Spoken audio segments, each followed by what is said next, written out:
In this tutorial, we're going to model the rack and pinion. Here's one I modelled earlier. So we can move the rack or the pinion, and both parts move in unison. The tooth profile for the gear is based on an involute curve. This is a specific type of gear tooth profile. You can see that there's a very tight meshing of the gear teeth. This is because this particular model has no backlash. Backlash is something that we'll cover in a future tutorial. So let's have a look at remodeling this assembly. So we're going to start by creating a part. And we're going to create some base geometry, some master base geometry to start with.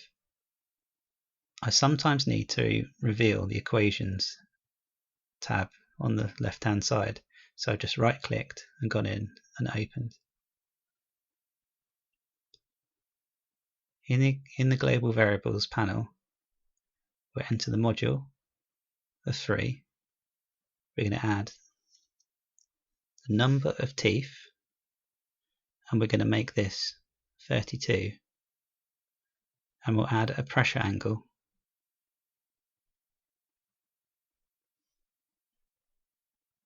of 22 degrees.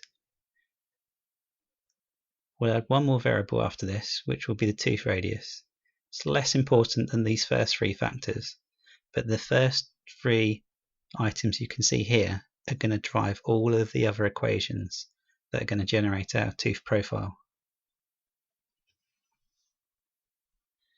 So the reasoning for entering these global variables in the equations header is very simple. This is going to give us control over the geometry we're about to produce. The next thing we need to do is we need to add some reference geometry. We're going to put together an axis. So in axis reference geometry, we're going to select 2 planes, the top and the right plane, and we're going to use them to form the axis. The axis we'll rename. We'll call this a rotation axis.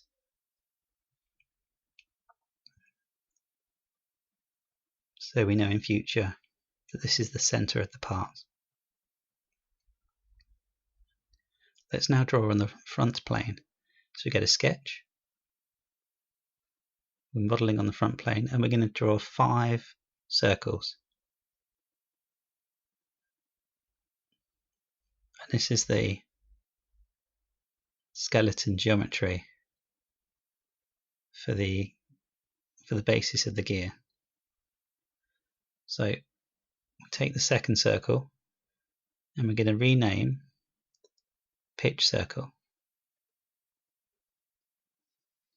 So we're basically going to create some equations to create each of the variables. So equals global variables module times global variable number of teeth. And this is exactly why we input those variables into the equations tab at the start, so that we can use them here. Let's name the next circle, the largest one, the addendum circle.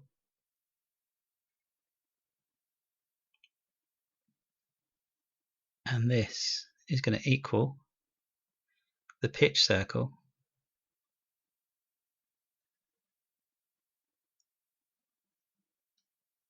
plus, so not times, plus a global variable again, module times 2. Okay, that gives us our larger diameter, the addendum circle. The next one is going to be the clearance circle. This is the limit of the tooth meshing contact. So the clearance circle again equals the pitch circle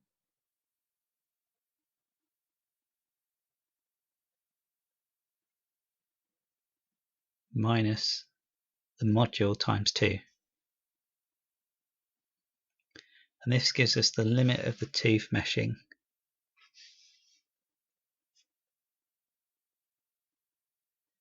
It becomes clear later.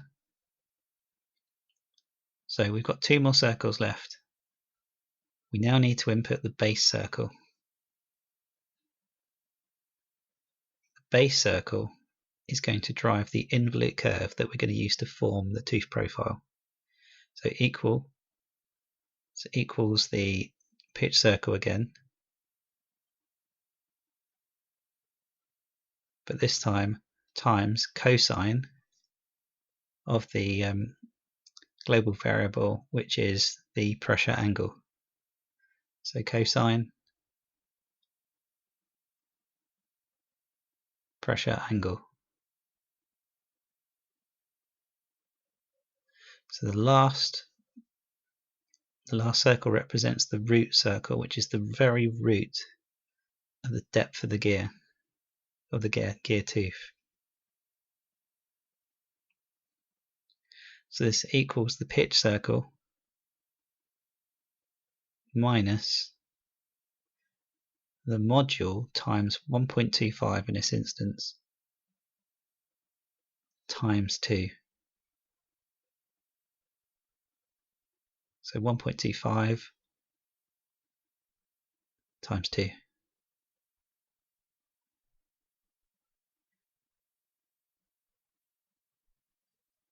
And that gives us our base geometry to form the tooth profile around. So let's just line everything up. And then we'll close this down briefly and go back into the equations tab. So close, right click on equations, manage the equations, and you can see that all 5 of these circles have now appeared with the equations and the calculations. Okay, so let's select the sketch and we're going to extrude. So we're just going to extrude by 20 mm. It's an arbitrary figure. We're going to select contours, get rid of the sketch, we don't need that. We do need the largest circle. Select the largest circle. And let's change the color because we've got a horrible grey. So let's right click, change to the body. Let's make this yellow. Okay, so now we've got something to start forming the tooth within. So let's reveal the sketch. Let's get rid of the solid just for now, just turning it off. And we're going to draw on the front plane. So we sketch on the front plane and we're going to form our involute curve. So let's put in a reference line, which is going to go from the center to the base circle. And then we're going to create an array. Turn this into just construction geometry first. So a circular sketch pattern. We'll select the center point, which is the center of the rotation axis.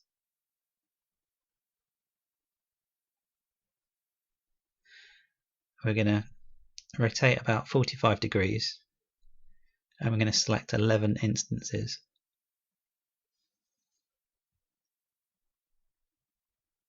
And the entity is the line we've just input. So here we can see a preview and then we've got our pattern. So let's just freeze it 45 degrees. So we just put some constraining geometry so everything goes black, so it's now fully constrained. And we've got some reference geometry to start building our involute curve around. So let's do the first. Let's put a line in. This is a reference line and then one at the end. And then we're going to make these tangent to the lines we've just put in. So each of these are going to be tangent. So the first and the last. And we'll dimension these lines. And this is going to give us what we need to build our involute. So this is an arbitrary dimension. We don't care what it is at the moment. These two construction geometry lines. Right, so remember these. So 5.78, 22.19. Let's come out of the sketch, go back into the equations tab, right click, manage equations. They don't appear, so we need to flip over to dimension view and we look at the bottom, and these two dimensions have just appeared here. Here we can add an equation. So the longest length is going to be an equal, and it's going to be the base circle times pi, and then that's going to give us the circumference. We'll divide that by 8, and that will give us exactly the 45-degree circumference. So 34.95 is that circumference of the base circle at 45 degrees. For the first line, so we divided up into 10 sections. So we're going to take that circumference measurement, divide it by 10, because we've got 10 slices when we go back and look at the sketch that we've got. So that's 3.5. Okay, and the reason why we need the circumference is because we're pulling a taut piece of string away from the start point of where our involute is forming. It's going to start to make sense in a little while. We need some more reference lines. All these reference lines we're now inputting, they're going to be perpendicular to the initial geometry that we built in our pattern, circular pattern. So this is going to be dimensioned, this second line, and it's going to be double the first one, because we're double the distance away from our start point, which is the vertical line. So equals that initial sketch times 2. Sorry, that initial sketch dimension times 2. So we do this again to the next line. This is perpendicular again, or it will be. We select the 2, make them perpendicular, and then we dimension this new piece of geometry equals the initial dimension, this time with 3 times the distance, so times 3. And we're going to build this up along each of these angles. So we're just building some base geometry.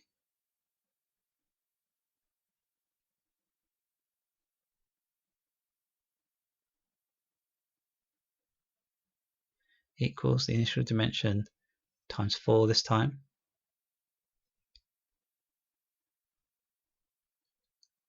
The next one, remember it's perpendicular again.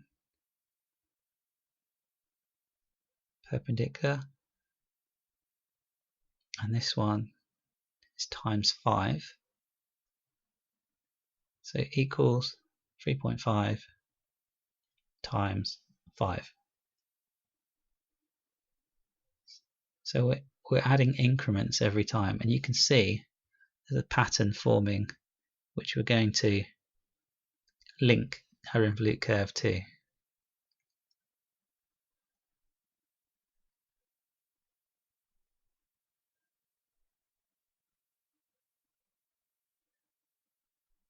Equals 3.5 times 6.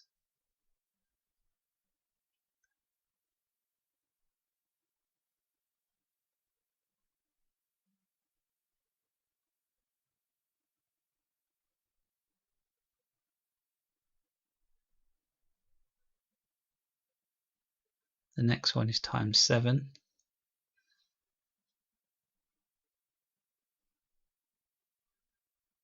And you can see this has all been formed from the base circle. So you need to be very careful that you build this involute from the base circle and not the root circle, not the pitch circle. It always forms from the base circle.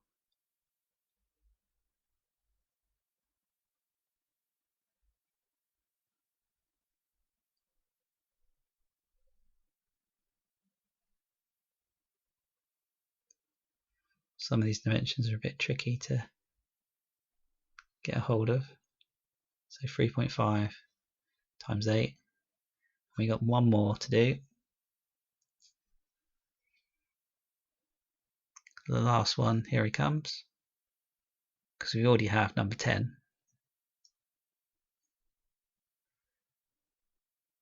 So this is 3.5 times 9.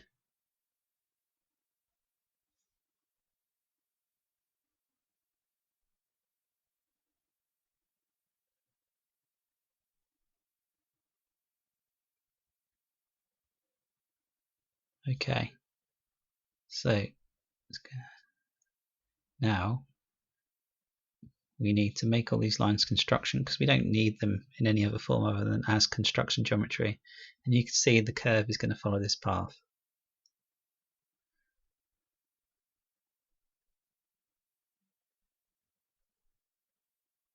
So just to show you, if I take like a conversion of the base circle and I highlight it, and I've taken a section of the base circle at 45 degrees. And if I go to evaluate, measure, the measurement, the arc length, is exactly the same as the longest length that we input. So this is a nice little check that you can do yourself to see if you're building your involute curve properly. And if it doesn't correlate, then you know something needs to be changed. So let's get rid of that. Okay, so we need to build the involute, not using a straight line. That was wrong. Let's start again. Get rid of that. Okay, and we're going to use a spline. So we start at the vertical and link up each of these lines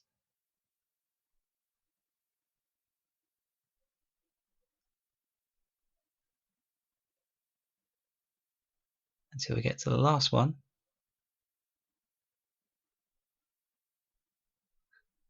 And we've got our involute curve.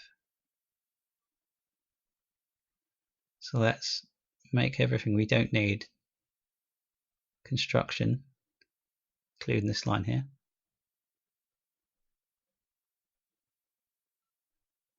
And then we're just going to shift it over just for now.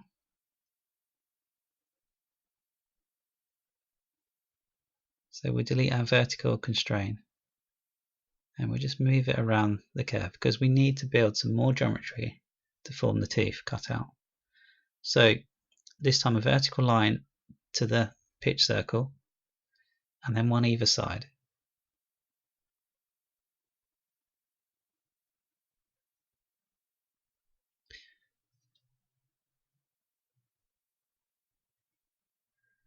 So let's mirror these around the vertical.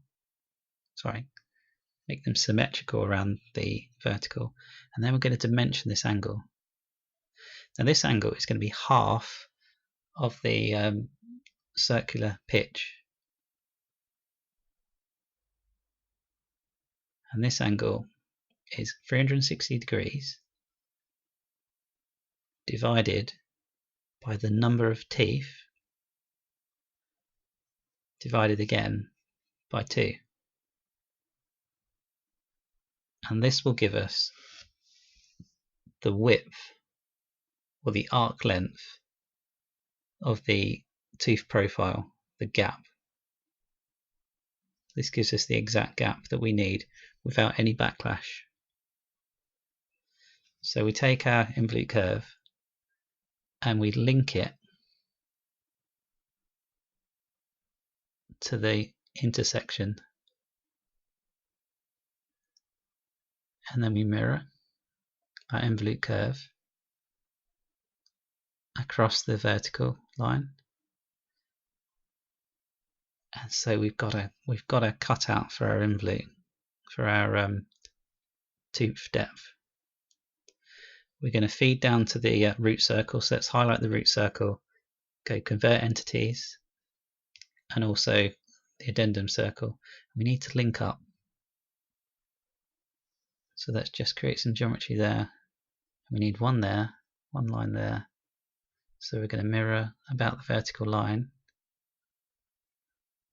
We're going to mirror this line we just input here. Should have done that earlier.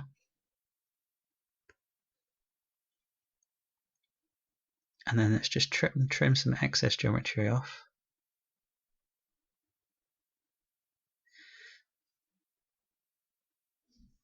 So the circular pitch has given us this gap.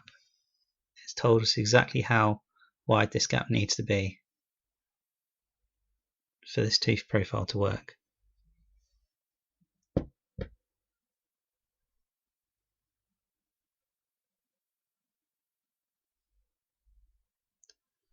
Okay, we've got everything we need now. Built our geometry, we can now make our cutout. So let's reveal our solid. Go to features, extrude cut. We can go through all, turn off the fin feature, select the contours. First, let's spin the model around. Let's reveal our checkbox for our selected contours, and we'll select this section. And we're going to go through all, and we're going to make a cut. So we've got our base tooth. Now, there's something else we need to add here before we make an array. We need to consider that tooth radius that we input earlier. So we're going to make a fillet. Let's make it 0.4 for now. And then we're going to select the base and the top just to round these corners off. We don't need to do this, but we're going to do it. And we need some control on these. So we're going to go into equations, right click, manage equations. We're going to find that 0.4 in this list that we've just input. We're going to change that. So this is going to be equal the global variable tooth radius.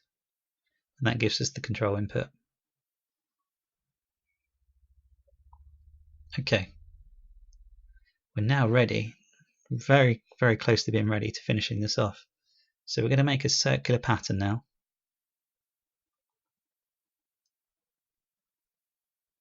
So about the rotation axis, let's leave this at 5 instances to begin with, but we're definitely going to rotate about 360 degrees. So we go to features, cut extrude, we select fillet. We've got a preview, and we'll say OK. Now this isn't really the gear tooth profile at the moment. We need to make some changes. So back into equations, manage equations. Let's just reveal this so that we can see. You can see it doesn't really look like a gear profile at the moment. So let's change that pattern. So equals global variable number of teeth. And we'll say yes. And we've got our finished gear or pinion. So this is a good, we've got some good geometry to now take into creating the rack. And the reason for the equations, the reason for the entering the module, the number of teeth, the pressure angle, is now if we edit any of these dimensions, all these variables, we can change everything else. So we can change the module, we can change the number of teeth.